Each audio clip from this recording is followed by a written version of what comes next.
Good evening, everybody. It's Rue DeBrune. How are you? I haven't talked to you in a while since my spirit portrait, and I just wanted to tell you, I want to clarify something. So if you seek out Diane Marshall, you can Google Diane Marshall spirit portrait and she'll come up. I need to clarify something. I had a mini reading that was kind of a unique experience. I think every portrait she does of people, it's always going to be a unique experience. So it's not really about a reading. You're not guaranteed a reading. It's all about the portrait, about the sketch. Because I remember now observing her over the years to other people. Sometimes they were just totally quiet and there was no reading at all. So I just want to clarify that. So I was kind of false advertising, and I realized. So I got just a little couple things that she said just because they happened to come through to her and she mentioned them to me. So it's like I said, you're not guaranteed any kind of reading. It's all about the portrait. Anyway, just wanted to talk about what happened this weekend. Some of the original things I had planned didn't come to fruition. It's kind of things don't always work out the way you planned, and we all know that. So I just want to talk about morning people and night owls. And of course, I've tried to be a morning person over the years, and it's very difficult to change yourself when your clock works differently to everybody else. So I'm more of a night owl. But it's funny, my husband is more of a all-night owl. Sometimes a night owl and an all-night owl, it doesn't mix. I don't know if you ever heard of an all-night owl. Well, for example, last night when I was sleeping, I heard loud noises coming from the kitchen. It sounded like dishes, pots and pans, cabinets clanging. I get up to check it out. And my husband's in the kitchen doing something in the sink, and I said, "What are you doing? It's 2 o'clock in the morning, and people are trying to sleep." So my mom heard it too, and he said, "I'm just cleaning up a few dishes." Well, he kind of goes to his own time. His time is his own, and he has his own clock, and it's very different than the rest of us.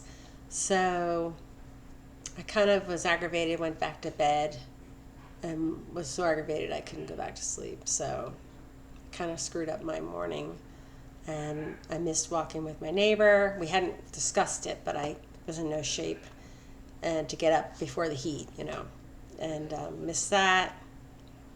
Another thing we had to do, we had to get up and go looking for my husband's cell phone. He lost his brand new cell phone.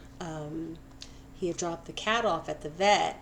Actually took her for a wellness visit on Saturday morning, and apparently either left his cell phone in the building and they didn't notice it, or he left it in the parking lot. So he didn't want to go back right away. So we went back on this morning, like late morning, and I brought my phone with me. So we were trying to find his phone. Went to the parking lot. It wasn't there.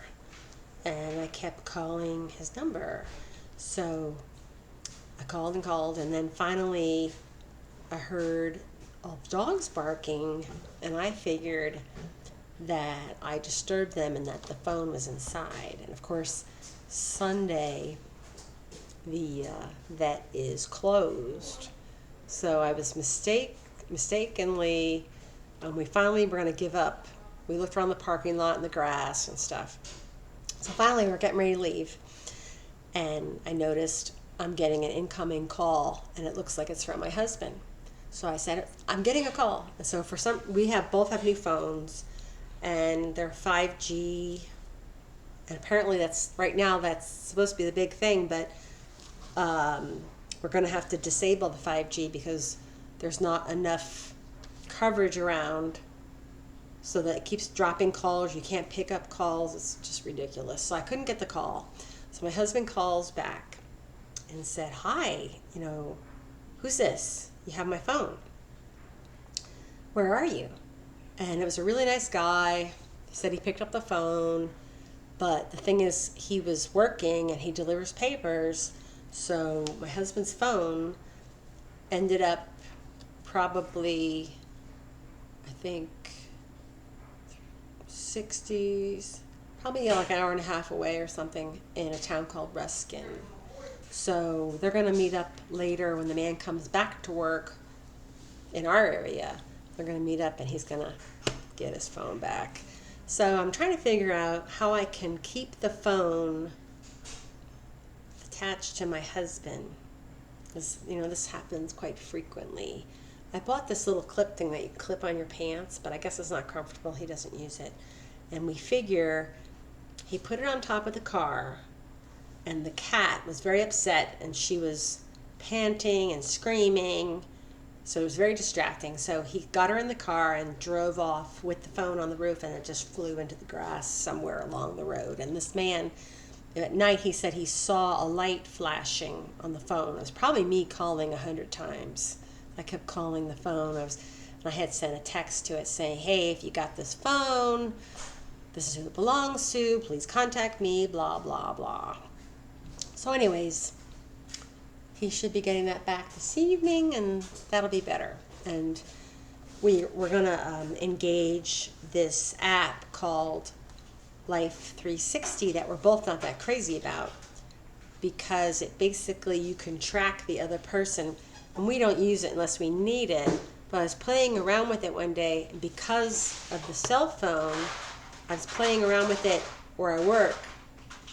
I work in a very large building, and when you zoom in, when you're on the Life 360 app and you zoom in to the location, it actually showed, because of my phone, it showed my location inside this very large building. It was just creepy. And we don't really care for it, but we're going to engage it anyway, because in case this happens again, we can find the phone quicker and easier, faster.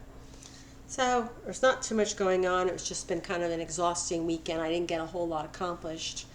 I've been working on a couple videos.